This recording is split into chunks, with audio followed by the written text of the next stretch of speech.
প্রিয় শিক্ষার্থী বন্ধুরা, আজকে আমি এই ক্লাসে আলোচনা করব অনুবাদক প্রোগ্রাম নিয়ে। তোমরা যারা আমার আগের ক্লাসটা দেখো নাই, তোমাদেরকে অবশ্যই বলবো তোমরা আগের ক্লাসটা দেখে এই ক্লাসটা কন্টিনিউ করো, তাহলে তোমাদের জন্য একটু ভালো হবে। প্রথমে একটা উদাহরণ দিয়ে এই ক্লাসটা শুরু করি। ধরো, ইনি হলেন একজন চাইনিজ ব্যক্তি, আর সে হলো একজন বড় মাপের বিজনেসম্যান। তিনি চাচ্ছেন তার ব্যবসার একটি ব্রাঞ্চ বাংলাদেশে চালু করতে। যেহেতু তিনি তার ব্যবসাকে বাংলাদেশে প্রসারণ ঘটাতে চাচ্ছেন, সেহেতু তার প্রয়োজন বাংলাদেশের আরেকজন বড় বিজনেসম্যানের সাথে যোগাযোগ করার। আর ইনি হলেন বাংলাদেশের একজন বড় মাপের বিজনেসম্যান। এখন ব্যাপারটা হলো, সাপোজ চাইনিজ ব্যক্তি, তিনি চাইনিজ ভাষা ছাড়া আর অন্য কোনো ভাষা সে বলতে পারে না। এইদিকে বাংলাদেশি ব্যক্তিও বাংলা ভাষা ছাড়া আর অন্য কোনো ভাষা সে বলতে পারে না। এখন দুজনের মধ্যে কথোপকথন হলে ইনি তার ভাষা বুঝতে পারবে না, আবার বাংলাদেশি ব্যক্তি কথা বললে চাইনিজ ব্যক্তিও কিছু বুঝতে পারবে না। কিন্তু তাদের মধ্যে কথা বলতে হবে, তাদের বিজনেসের আইডিয়া একে অপরের সাথে শেয়ার করতে হবে এবং সেই অনুযায়ী তাদের ব্যবসাকে বাস্তবায়ন করতে হবে। কিন্তু কিভাবে? যেহেতু তারা একে অপরের ভাষা বুঝে না, সেহেতু তাদের মধ্যে এমন একজন ব্যক্তিকে প্রয়োজন যে দুই দেশের ভাষায় বলতে পারে এবং বুঝতে পারে।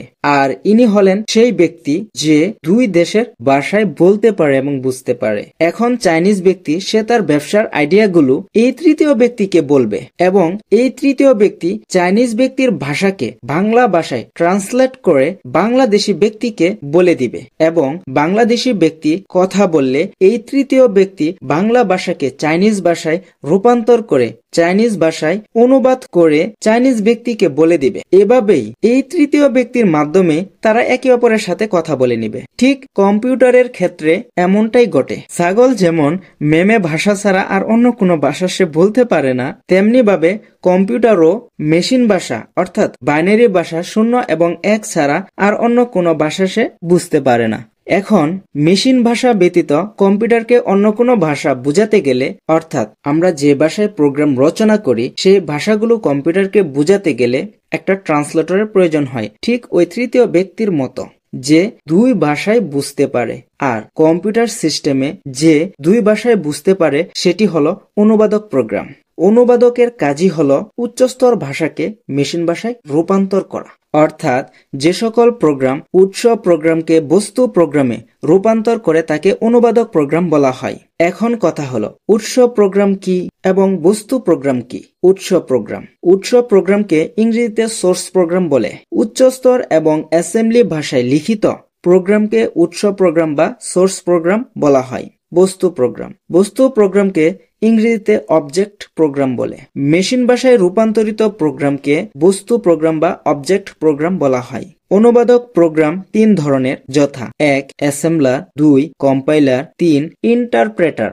অ্যাসেম্বলার, যে অনুবাদক প্রোগ্রাম অ্যাসেম্বলি ভাষাকে মেশিন ভাষায় রূপান্তর করে তাকে অ্যাসেম্বলার বলা হয়। এই প্রোগ্রামে অ্যাসেম্বলি ভাষার নেমোনিক কোডগুলোকে যান্ত্রিক ভাষা অর্থাৎ মেশিন ভাষায় অনুবাদ করে।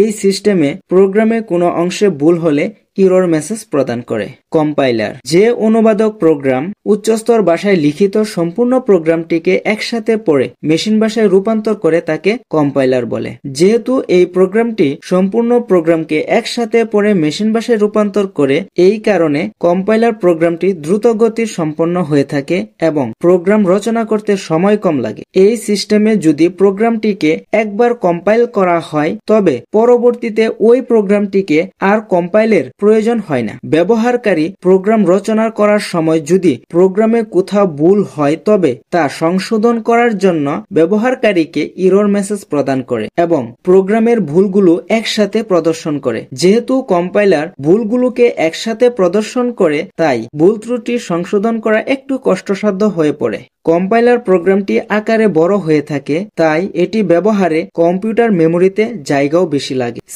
C plus plus, Java, BASIC, Pascal, Fortran ইত্যাদি হলো কম্পাইলার প্রোগ্রামের উদাহরণ। ইন্টারপ্রেটার, যে অনুবাদক প্রোগ্রাম উচ্চস্তরের ভাষায় লিখিত প্রোগ্রামটিকে লাইন বাই লাইন পড়ে মেশিন ভাষায় রূপান্তর করে তাকে ইন্টারপ্রেটার বলে। যেহেতু এই প্রোগ্রামটি উচ্চস্তর ভাষায় লিখিত প্রোগ্রামকে লাইন বাই লাইন পড়ে মেশিন ভাষায় রূপান্তর করে, এই কারণে ইন্টারপ্রেটার প্রোগ্রামটি ধীরগতি সম্পন্ন হয়ে থাকে, যার ফলে প্রোগ্রাম রচনা করতে সময় বেশি লাগে। যেহেতু এই প্রোগ্রামটি লাইন বাই লাইন পড়ে প্রোগ্রামকে মেশিন ভাষায় ভাষায় রূপান্তর করে, তাই প্রোগ্রামের লাইনে কোথাও ভুল হলে এটি সাথে সাথে প্রোগ্রামটিকে বন্ধ করে দেয় এবং ভুলগুলো সংশোধন করে পরবর্তী লাইনে প্রবেশ করে। এই জন্যই এই প্রোগ্রামে ভুল সংশোধন করা সহজ হয়। ইন্টারপ্রেটার প্রোগ্রামটি আকারে ছোট হয় এবং মেমোরিতে কম জায়গাও দখল করে। কিউ বেসিক, GW বেসিক ইত্যাদি হলো ইন্টারপ্রেটারের উদাহরণ। এই ছিল অনুবাদক প্রোগ্রাম নিয়ে আলোচনা। প্রিয় শিক্ষার্থী বন্ধুরা, আমার এই ক্লাসগুলো তোমাদের কাছে যদি ভালো লাগে তাহলে আমার এই ক্লাসগুলো তুমি তোমার বন্ধুদের সাথে শেয়ার করে তোমার বন্ধুদেরকেও দেখার একটু সুযোগ করে দিবা। আর তোমাদের পরবর্তী ক্লাস থাকবে অ্যালগরিদম এবং ফ্লোচার্টের উপর। সেই পর্যন্ত সবাই ভালো থেকো। ধন্যবাদ সবাইকে এতক্ষণ আমার পাশে থাকার জন্য।